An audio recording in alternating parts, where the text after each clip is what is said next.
Gaia and Uranus did more than create places, they created lineages.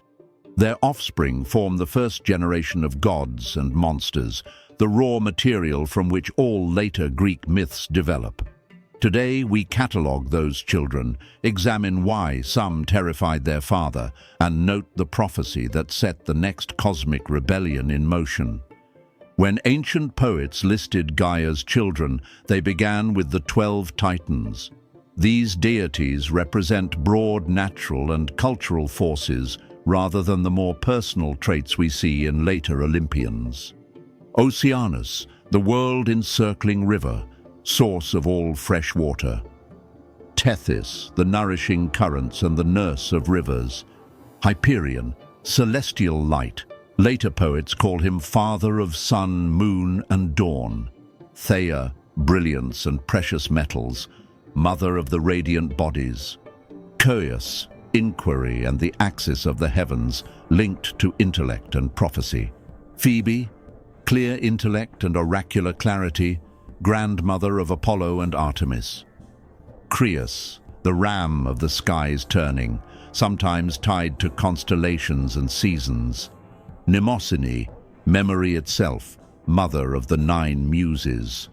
Themis, divine law and natural order, guardian of oaths. Iapetus, mortality and craftsmanship, ancestor of Prometheus and humankind. Rhea, generative motherhood and fertile flow, future mother of the Olympians. Cronus, youngest, embodiment of time's harvest, and eventually revolution. Each Titan occupies a conceptual domain the Greeks considered foundational: water, light, memory, law, and the steady rhythm of seasons. In mythic chronology, they rule the so-called Golden Age, a period of peace before Olympus exists. Yet that age cannot begin until their father's tyranny ends. After the Titans arrived, Gaia continued bearing children, but their forms grew less symmetrical, more elemental.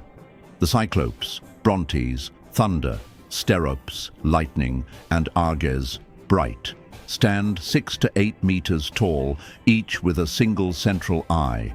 Their importance is functional. They are master smiths. Hesiod credits them with forging Zeus's thunderbolt, Hades' helmet of invisibility, and Poseidon's trident. In other words, without Cyclopean craftsmanship, the Olympian arsenal would not exist. Still more formidable are the Hecatoncheires, literally 100-handed ones. Cottus, Briareus, Gaeon, and Gyges are giants whose 50 heads and 100 arms symbolize overwhelming chaotic force in nature: earthquakes, hurricanes, tidal waves, volcanic eruptions. Unlike Titans, they do not personify a single orderly concept. They stand for raw disaster. Early mythographers treated these later offspring as an escalation. Gaia's fertility keeps producing more power, and that power unsettles the existing hierarchy. Uranus responds precisely as a fearful autocrat would. He tries to erase the threat before it matures. According to Hesiod's Theogony, Uranus hated his monstrous children from the moment he glimpsed them. He forced the Cyclopes and the 100-handers back into Gaia's womb and sealed them inside the earth. Interpreting this literally is unnecessary. Symbolically, the sky god suppresses anything that might destabilize the firmament.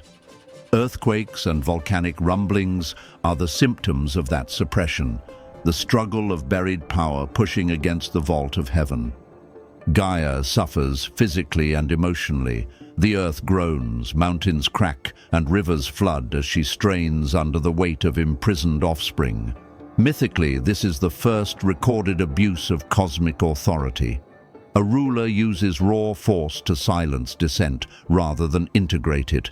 In response, Gaia formulates a plan. She fashions a sickle of unbreakable flint, an agricultural tool turned into a political weapon, and asks her Titan children to intervene.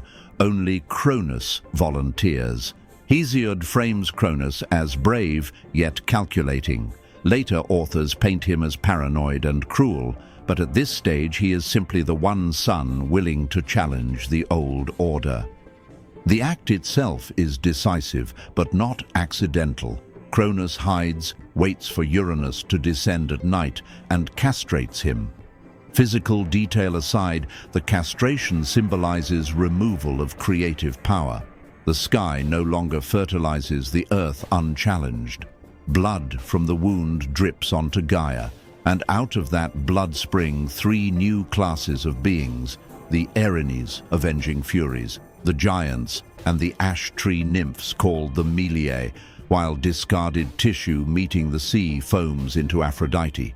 Each emergence repurposes violence into new generative potential, reinforcing the Greek idea that creation and destruction are cyclical, not opposites. Before we move on, it is essential to understand why Uranus's reaction matters for future myths. Theme of succession. Uranus suppresses his children. A child overthrows him, and the cycle is predicted to repeat. Cronus is immediately warned that his own offspring will dethrone him. One prophecy driving 3 generations of revolt. Uranus, Cronus, Zeus. Concept of balanced power. The Titans represent ordered forces. The Cyclopes and Hecatoncheires represent raw potential. A functioning cosmos ultimately needs both.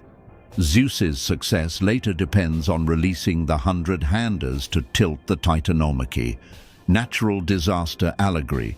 Locking the 100-handers underground mirrors, seismic tension building beneath the crust.